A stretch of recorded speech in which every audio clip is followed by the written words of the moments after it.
Wednesday, the 2nd of March. It is Ash Wednesday. It is the beginning of Lent. Now, Lent means many different things to many different people, and I'm going to touch on that today about it being Ash Wednesday and the beginning of Lent. But a huge thank you to the worship team of East and Old for taking on the different reflections each week. And okay, I'll be doing slightly more than they are, but it's good that they can use their gifts and talents that God has given them. So thank you to those who are participating in it. And thank you to you for listening to our midweek reflections. So the beginning of Lent. Now, many of our friends in the Roman Catholic Church today will have little marks of ash on their foreheads. And we'll see quite a number of that if you're out and about. The ash comes from the leftover palms of the previous Palm Sunday. So it's the year before Palm Sunday. And that is burned, and that's what forms the ash that's used on people's heads. Now, as I said, Ash Wednesday signifies the beginning of Lent, a time of reflection, of contemplation, as we prepare for the journey of Christ through the Lenten period until his crucifixion and then, of course, his resurrection. So, can you answer the following? All to do with the number 40. Life begins at? A quick sleep is known as so many winks. Alibaba and the how many thieves? St. Swithin is known. If it rains on St. Swithin's Day, it will rain for how many days? The flood in Noah's story lasted for so many days and nights.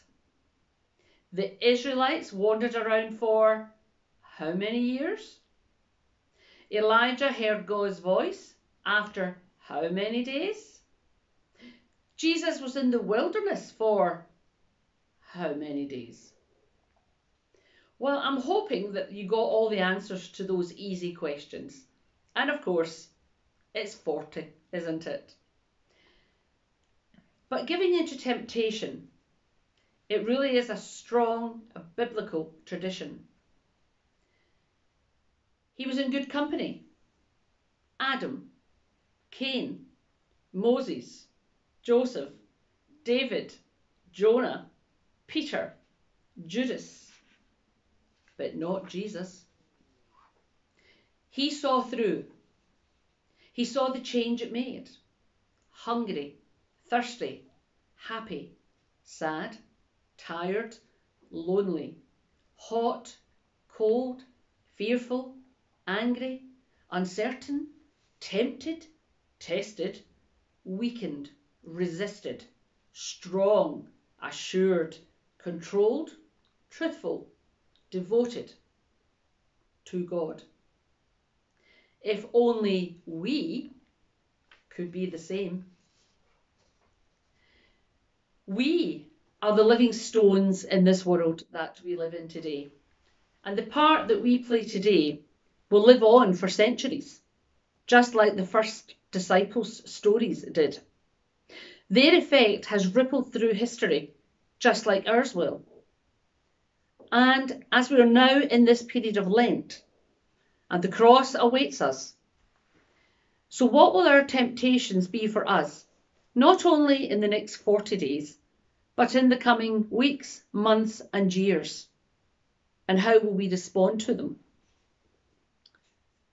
And of course, Ash Wednesday, the word ash, it brings to mind these pictures that we're all seeing on television at the moment in the Ukraine. I don't think any of us can actually believe it's came to what it has. I know that, when the Americans and the British were saying that the Russians were definitely going to invade, and I thought, it's all just posturing. There's no way that Vladimir Putin would do that. How wrong was I?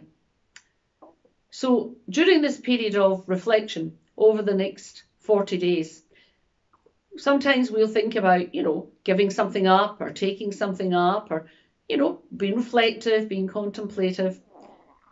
Just think of the people of Ukraine at this time. Just think of them in the next 40 days of Lenten period. What's going to happen to them? Will they be reunited with families that have been split? There have been lives lost, loved ones lost, men left to fight, nobody knowing really where they're going, what's going to happen. Maybe some countries been a bit unsure about taking the refugees. But they all want to go back to the Ukraine. They want to go back home. They're leaving because of this horrific war that Russia has started. So just think of these Ukrainian people. Some of their towns and some of their villages are now ash. And we never thought we'd be speaking on Ash Wednesday about real ash and real people's lives. So take a deep breath. So breathe in and exhale slowly. Reflective, contemplative, thinking, praying.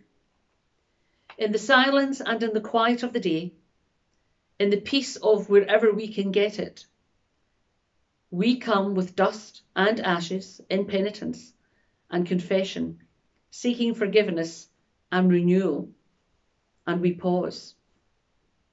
So take a deep breath and exhale slowly. But think of the ash and the dust of the Ukrainian people in the coming weeks. I wish God's blessing on you all this day.